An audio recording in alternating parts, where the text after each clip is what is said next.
Hey guys, it's Simon here. I've got a different type of video for you today. Instead of a recipe, I'm going to be sharing with you some of the tips and tricks that I've picked up working in professional kitchens that you can implement at home to transform the way you cook. In the coming weeks, I'll probably do more videos exploring each of these topics in more detail. But for now, here are my top 7 tips to cooking like a professional chef at home. So tip number 1 is to season your food. Often, one of the biggest differences between restaurant quality food and home cooked food is the seasoning. Great seasoning will bring a dish to life and make the ingredients in it sing, whereas unseasoned or underseasoned food can taste bland and uninteresting.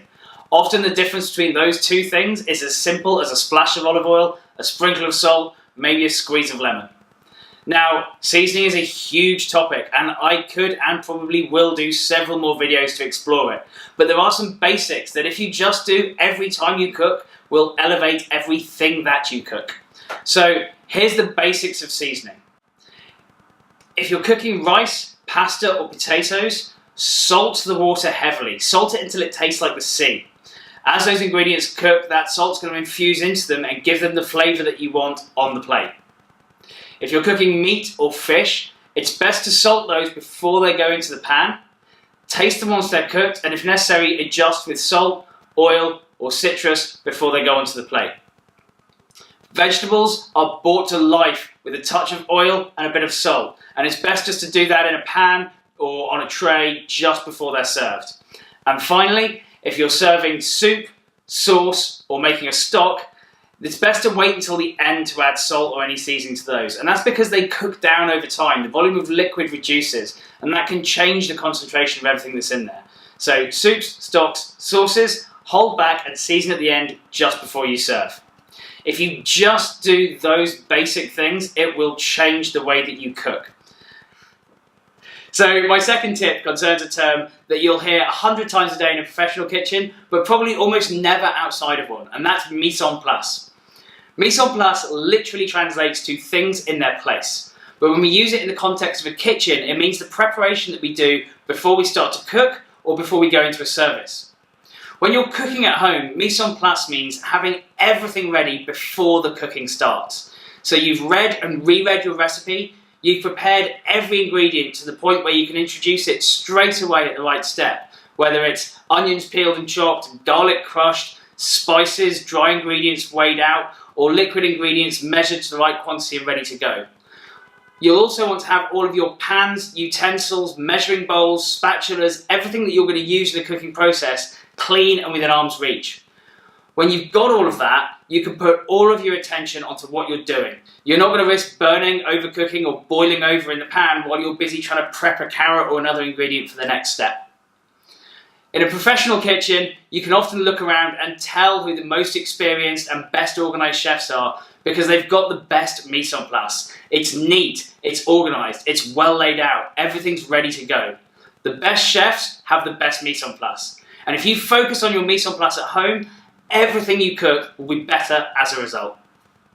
So my third tip is to use a good sharp knife. A sharp knife is essential for any serious cook, whether in a professional kitchen or at home. And that's because a good sharp blade will glide through produce easily, allowing you to be much quicker, much more accurate in what you're doing. And it takes a lot of the effort out of cooking for you. A blunt knife, by comparison, is much harder to use. It crushes food. It's not as precise. And crucially, it's more dangerous. Because it doesn't bite food properly, it's much more likely to slip or slide on the surface of something and cause an injury. You don't have to spend a lot of money to get a good knife either. You can put a sharp edge on almost anything, no matter how little you spend. But the important thing is to maintain that edge. Either learn to sharpen it or get it regularly sharpened by a professional so that when you do come to cook, your sharp knife is ready to go. Tip number 4 is to control your heat. One of the biggest mistakes I used to make all the time before I became a professional chef was having too much heat in my pan or my oven, turning them up as high as they would go, regardless of what I was cooking. Actually, with a few notable exceptions, there's not that often that you want to put that much heat into anything, unless you're, say, searing a steak or crisping up the skin on a piece of fish.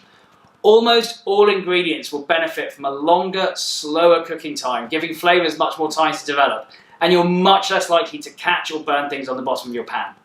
So, take your time, reduce your heat, control your cooking.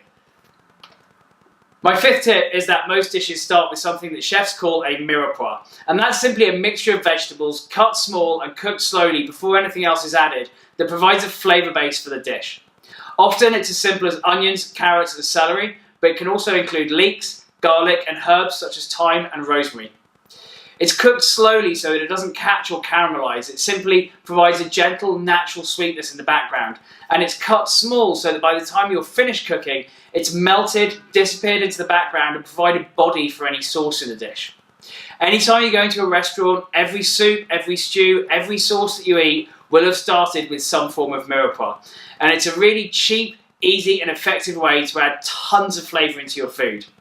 Any recipe video you see on this channel will start almost certainly with a mirepoix. And if you start all your dishes at home with a mirepoix, you'll see the difference in what you're cooking.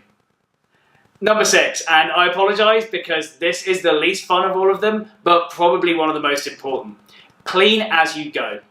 Lots of home cooks have a romanticised idea of chefs as messy creative geniuses, with dirty pots stacking up and ingredients all over the place, but magic happening in a pan in front of them.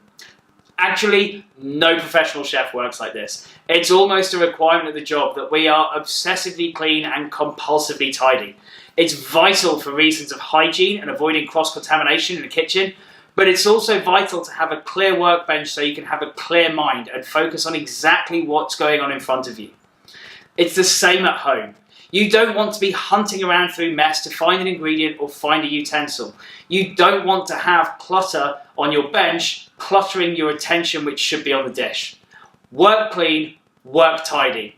It will improve your food and it will mean that when you get to the end of cooking, you don't have a pile of washing up 3 feet high that will take you an hour to deal with. Clean as you go. Number 7, and my final tip for today. Relax and enjoy yourself. The best food comes from love, and any chef will tell you that. There's an incredible joy to be had from taking raw ingredients and through your cooking transforming them into an amazing meal for yourself, your friends and your family. Your kitchen should be your creative space in which to do that. Somewhere you feel free to experiment, explore and most importantly to have fun. I hope that the tips that I've shared with you today allow you to do that with a little bit more confidence and that they help you to get the results that you want when you're cooking at home. If you have found these tips useful, please let me know in the comments box below.